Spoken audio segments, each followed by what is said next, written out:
In this lesson, you're going to learn how to play the E minor shaped bar chord. So we're going to start with the E minor, and it's almost like the E major, except it's one less finger. So it'll be a little easier. So where we had this shape for the E major, okay, we're actually going to take this finger off, and now it's minor. All right. So I'll tell you what I'm playing or what's not playing. The open strings are the two outside E's. Those are open, so they're not fretted. And the B string, just like the E major. So you've got the two outside and that B string open. Now you also have the G string, okay?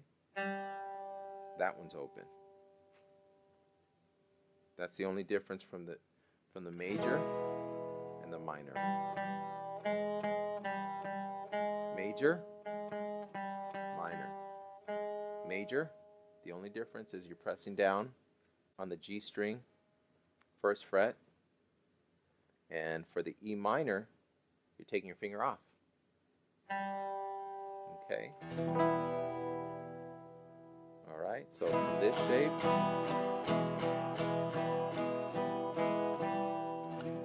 just take your finger off. And again, I'm always going to stress how important it is to have your thumb positioned right, so where you're relaxed and you're being able to fret on the other side, okay? This is a no-no. Don't have your fingers like this. And your palm, leave some space, just like that. So for me, I have space, and I have my wrist coming up this way, not like this. My wrist ain't way up here, it's down here because of my thumb coming down. I'm relaxed, and on my fretting hand, I'm not really applying a whole lot of pressure. It's very little pressure. Off, the pressure's off, pressure's on, pressure's off, pressure's on. It's very little pressure. It's not a whole lot of pressure that I'm applying. Okay, take your fingers off, and that's where the grooves are on my fingers, if you can look, of the strings. The grooves of the strings are the dents.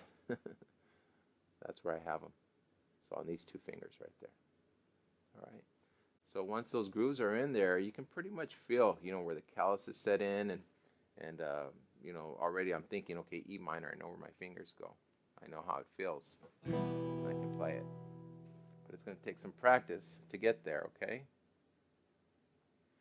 So put your fingers on again. So the fingering that I have for this chord is, well, actually, let me put this way. The guitar diagram is going to be shown like this. So that's how the neck's going to look.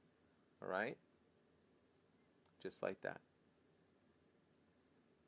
All right? And put it back on. So now that you got that, the fingerings that I have are the middle finger is going to be on the fifth string, second fret, and ring finger is going to be just below that on the second fret, the D string. Okay? And let's see how it sounds. Press down.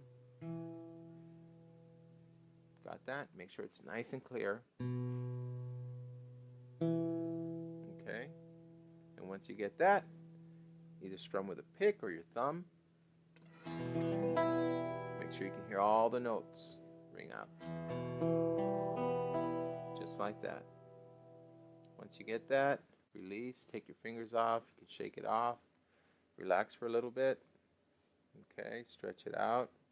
And always keep focused. That's the most important. Don't think about anything else.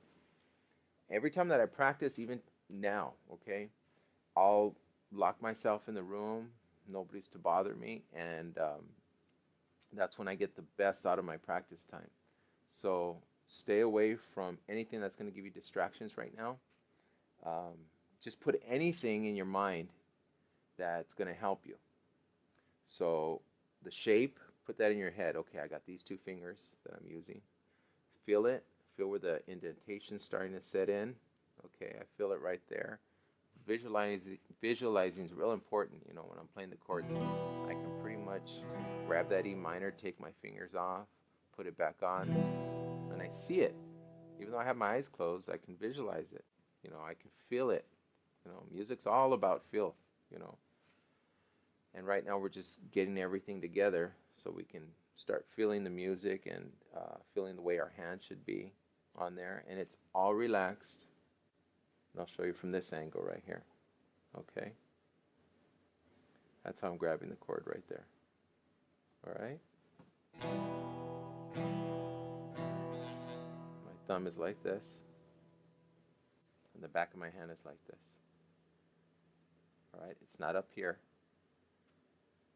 It's right back here. There's a gap. My palm isn't up against the fretboard. Okay, it's down here. And the back of my thumb, it's not placed over this way. It's this way at an angle. Okay? You see that? For you, find your sweet spot. It may not be here, maybe a little lower. If it is, you'll feel it with the way the contour of the back of your neck is, the way you feel your fretting hand. It's nice and relaxed, and you can fret all the strings without them buzzing. Then you know you got a good nice firm chord grip. Okay? For me, it's right there. All right? And it's just those little micro movements too. So experiment, practice on your chords.